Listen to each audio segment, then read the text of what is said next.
Hi everyone, welcome back to my channel. Students, आज मैं आपके लिए बहुत ही easy trick wise chemical reaction लेके आई हूँ जो एक सेकंड में आप पढ़ोगे और एक सेकंड में आपको समझ में आ जाएगी। तो ना ही हम टाइम वेस्ट करेंगे, तो चलिए देखते हैं। देखो, सबसे पहली रिएक्शन है कॉम्बिनेशन रिएक्शन। ये चारों रिएक्शन बहुत इंपॉर्टेंट है, तो प्लीज़ आप इनको यहाँ से समझ लो। और मैंने आपको बिल्कुल एग्जाम्पल्स भी बताए हैं। तो कॉम्बिनेशन रिएक्शन वो रिएक्शन होती है जिसमें दो रिएक्टेंट होते हैं और आपस में मिलकर एक प्रोडक्ट बनाते हैं। ओके, फिर आती है डिकम्पोजिशन रिएक्शन। डिकम्पोजिशन रिएक्शन वो रिएक्शन होती है इसका जस्ट ऑपोजिट।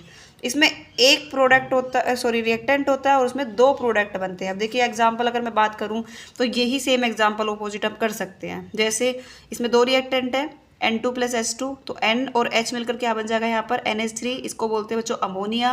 यहाँ पर H2 प्लस O2 है, H और O मिलकर क्या बन जाएगा वाटर।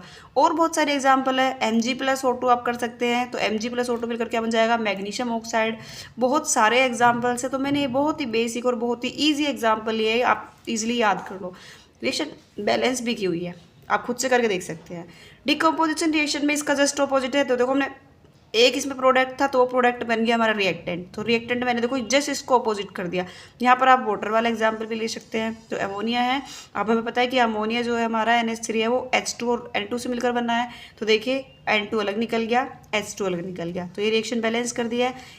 सेम ऐसे ही आप वाटर वाला एग्जाम्पल भी यहाँ पर ले सकते हैं।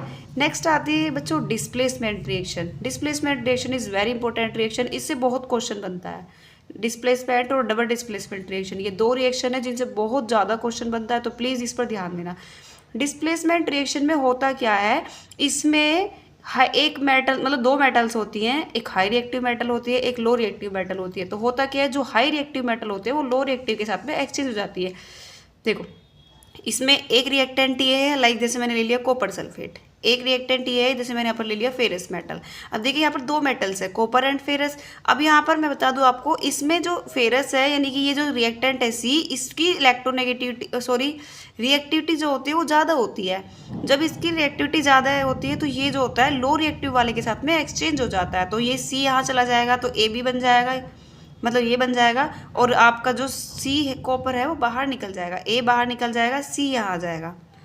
आई होप आपको समझ में आ रहा होगा। तो देखो मैंने ये एग्जांपल ले रखा है, कॉपर सल्फेट प्लस Fe, ये यहाँ पर चला जाएगा तो Fe यहाँ पर आ गया, इसका नाम है स्टूडेंट्स फेरस सल्फेट, और कॉपर मेटल हमारी बाहर निकल गई है। इसमें सिर्फ अब इसको आप नॉर्मल वे में अगर आपको डेफिनेशन याद भी नहीं हो रही है तो आप इजीली इतना लिख के आ जाएगा, the replacement of high reactive metal to low reactive metal is called displacement reaction.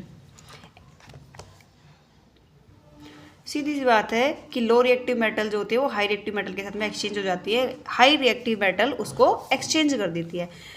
Now double displacement reaction देखते हैं। तो डबल डिस्प्लेसमेंट रिएक्शन में स्टूडेंट्स क्या होता है, इसमें दो रिएक्टेंट होते हैं सेम ऊपर वाले की तरह, लेकिन इसमें जो दो रिएक्टेंट होते हैं दोनों में पॉजिटिव नेगेटिव चार्ज वाले एटम्स होते हैं। यहाँ पर देखो हमारे पास सेकंड रिएक्टेंट तो था, लेकिन इसमें Fe था जिस पर प्लस चार्ज होता है, एक ही मेटल था बस। लेकिन इसमें क्या होगा, इसमें दोनों एक्वा सॉल्यूशन में होंगे, यानी एक पर पॉजिटिव होगा एक पर नेगेटिव होगा। जब एक्वा सॉल्यूशन है तो देखो A B C D, तो यहाँ पर मैंने एक एग्जाम्पल लिया है। इसमें क्या होगा, इसका A इसके B के साथ में एडजस्ट हो जाएगा, B वाला मतलब पॉजिटिव नेगेटिव मिल जाएंगे, इसका मतलब ये है। तो देखो यहाँ पर सोडियम सल्फाइड है और कैल्शियम क्लोराइड है। तो सोडियम पर हमको पता है पॉजिटिव होता है और क्लोरीन पर हमको पता है नेगेटिव होता है। तो Na और Cl वापस मिलकर आपस में क्या बन जाएंगे, NaCl बनकर बाहर निकल जाएंगे।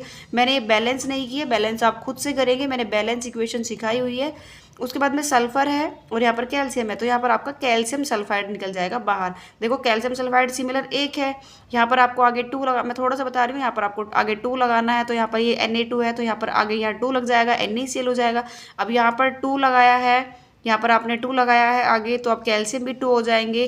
तो आपको यहाँ पर आगे इसको बैलेंस खुद से करेंगे आप। यहाँ पर अब यहाँ पर 2 लगाना पड़ेगा, तो 2 2 4, इसको आप खुद से बैलेंस करिएगा क्या आएगा। ओके, अब देखिए अगला एग्जाम्पल देखते हैं। मतलब मैं आपको थोड़ा सा डायरेक्टली बता देती हूँ।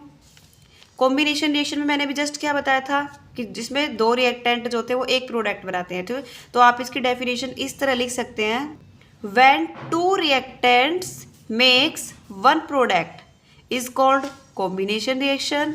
When one reactant makes 2 products is called decomposition reaction. ठीक है, replacement of metals low reactive, high reactive is called displacement reaction and double displacement में सीधी सी बात है the exchange of ions in reactant is called double displacement reaction. I hope ये चारों reaction बहुत important है। उम्मीद करती हूँ कि आपको ये रिएक्शन अच्छे से समझ में आई होगी। अगर आपको वीडियो अच्छी लगी तो प्लीज़ चैनल को लाइक शेयर और सब्सक्राइब करें। Thank you.